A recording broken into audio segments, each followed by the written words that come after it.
ہے ویسی تعمیر ہے. جب انہیں بتاتا جاتا ہے تو آپ کو اس تعمیر کی اہمیت آپ کے دل میں سما جانی شروع ہوتی ہے اور آپ کو اس سے ایک والہانہ محبت وابستہ ہوتی ہے اس کے کمالات اور خوبیوں کی وجہ سے.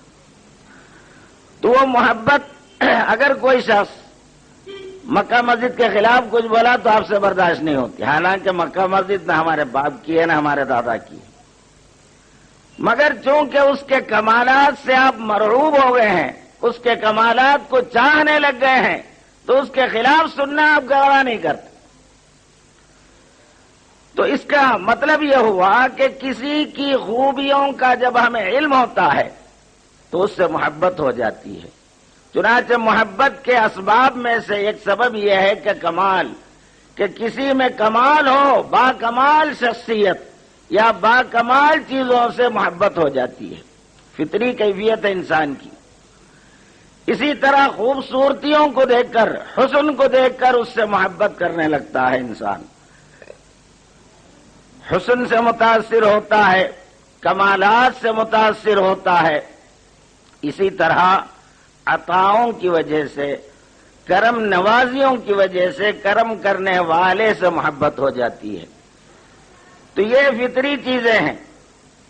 تو حضور صلی اللہ علیہ وسلم سے ہماری محبت جان سے بڑھ کر ہونے کے لیے سب سے پہلے ہم پر یہ لازمی ہوگا کہ آپ کے کمالات کو جانیں اور آپ کی خوبصورتی حسن کو جاننے کی کوشش کریں اور آپ کی عطا اور بخشش کو سمجھنے کی کوشش کریں.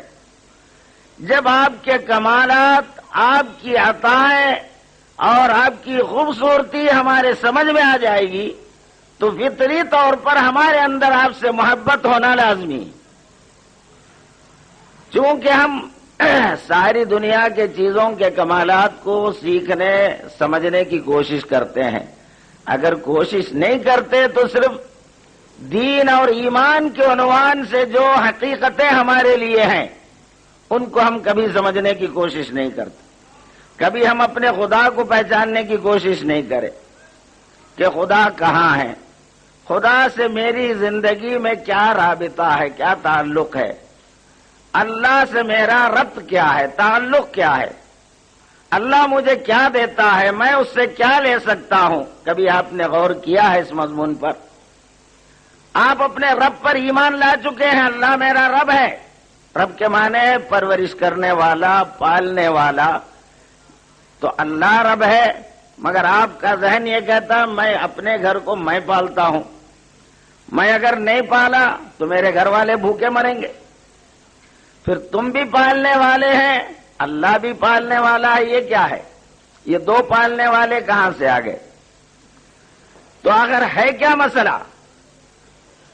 اللہ کا پالنا کیا ہے، تمہارا پالنا کیا ہے؟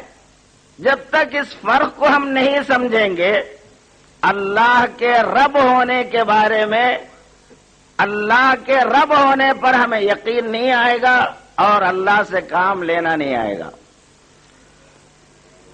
اور اللہ تعالی کے رب ہونے کو ہم نے نہیں جانا، اللہ سے کوئی کام لیا نہیں، تو بتاؤ دوستو، ہمارے باطن میں تو یہی احساس ہے کہ میں اپنا روزی آپ کماتا ہوں، اگر میں نہیں کماؤں گا تو میں بھی بھوکا مروں گا، میرے بیوی بچے بھی بھوکے مریں گے. تو اس طرح کے نظریات رکھتے ہوئے آپ قبر میں جا رہے ہیں، فرشتے آپ سے سوال کرتے ہیں تمہارا رب کون تھا، تمہارا پالنے والا کون تھا؟ تو تم تو یہی بولیں گے جو آپ کی زندگی کا تجربہ ہے، جو نظریہ ہے کہ بھائی میں اپنا گھر میں چلاتا تھا، میرا رب کون تھا؟ اب یہ جو رٹی رٹائی باتیں ہیں یہ اس وقت کام آنے والے نہیں.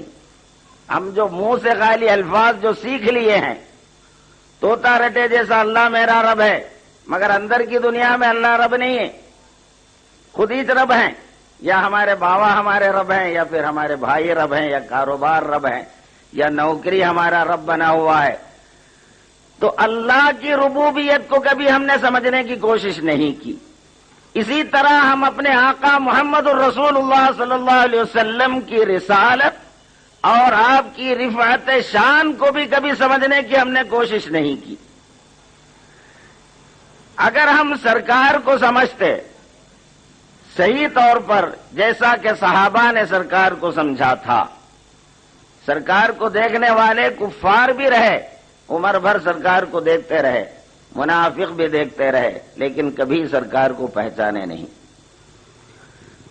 ابو جہل اندھا کہاں دیکھا محمد کو صلی اللہ علیہ وسلم، جو صدیقوں نے دیکھی ہے وہ صورت ہے محمد کی۔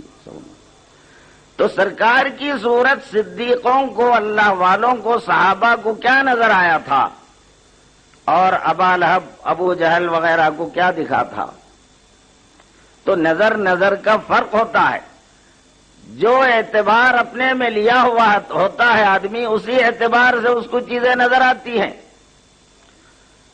تو رسول اکرم صلی اللہ علیہ وسلم کو پہچاننا اور آپ کے طفیل میں اللہ کو پہچاننا، آپ کے واسطے سے اللہ کو پہچاننا، یہ دونوں ہم امت کا لازمی ہمارا فریضہ ہے۔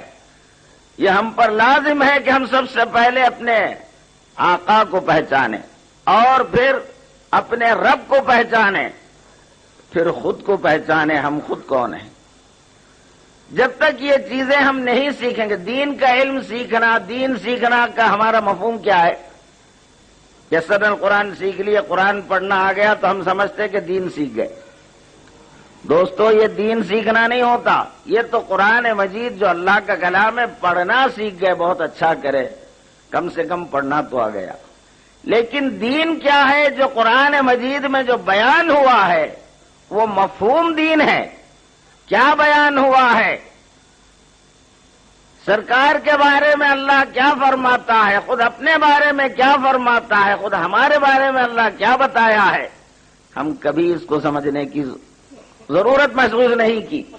اب کچھ سمجھدار طبقہ دین کو سمجھنے کی کوشش کرتے ہیں تو پھر کتابوں کو پڑھ کر کتابوں سے دین سمجھنے کی کوشش کرتے ہیں۔ جیسے قرآن کا ترجمہ چھپ چکا ہے، انگریزی میں، اردو میں، تیلگو میں، ہر زبان میں چھپ چکے ہیں، تو لوگ ترجمہ پڑھ کے یہ سمجھنے کی کوشش کرتے ہیں کہ میں قرآن کو سمجھ گیا۔ اگر ترجمہ پڑھنے سے قرآن آیا ہوتا تو پھر ابو لہب، ابو جہل جو عربی داں تھے وہ لوگ گمراہ کیوں رہے؟ وہ تو عربی جاننے والے تھے، ان کی زبان مادری زبان عربی تھی، پھر وہ لوگ گمراہی میں کیوں رہے؟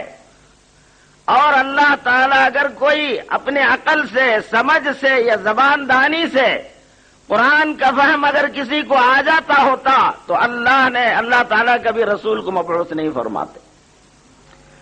قرآن اللہ نے نازل کیا ہماری ہدایت کے لیے، لیکن قرآن کے تعلق سے خدا تعالیٰ فرما رہا ہے کہ یہ قرآن ہدایت ہے۔ ایک جگہ فرمایا ھدی للناس، یہ سارے انسانوں کے لیے ہدایت ہے، اور ایک جگہ فرمایا یہ متقین کے لیے ہدایت ہے۔ دوسری جگہ، تیسری جگہ حق تعالیٰ فرماتے ہیں قرآن سے بہت سے لوگ ہدایت بھی پاتے ہیں اور قرآن سے بہت سے لوگ گمراہ بھی ہو جاتے ہیں۔ لیکن رسول اکرم صلی اللہ علیہ وسلم کے تعلق سے حق تعالیٰ فرماتے انک لتہدی الی صراط مستقیم، اے حبیب آپ ضرور بضرور صرف ہدایت کرتے ہیں صراط مستقیم کی، آپ کی ذات سے گمراہی ممکن نہیں۔ لیکن جو شخص آپ کی ذات سے وابستگی کے بغیر اپنے عقل سے قرآن کو سیکھنا چاہا، قرآن کو حاصل کرنا چاہا، تو وہ کبھی ہدایت نہیں پاتا بلکہ گمراہ ہو جاتا ہے۔ لیکن جب نسبت رسول کے واسطے سے قرآن کو سمجھنے کی کوشش کرتا ہے، ارشادات رسول کی روشنی میں قرآن کو جب لیتا ہے تو قرآن اس کو کچھ اور ہی نظر آنے لگتا ہے۔ کلام اللہ کا ہے قرآن، کسی کے بھی کلام اگر پڑھتے ہیں تو پڑھنے والے کو جس کا وہ کلام ہوتا ہے اس سے کچھ نہ کچھ تعلق قائم ہو جاتا ہے۔ ہم جو ہے قرآن برسوں سے پڑھتے ہیں، آج تک ہمارا تعلق اللہ سے قوی نہیں ہوا، مضبوط نہیں ہوا، جیسے پہلے تھے ویسے اب بھی۔ قرآن سنتے ہیں ہر رمضان میں، پڑھتے ہیں رمضان میں، پورا قرآن سنتے ہیں، لیکن اندر ہماری کوئی چینجنگ نہیں آتی۔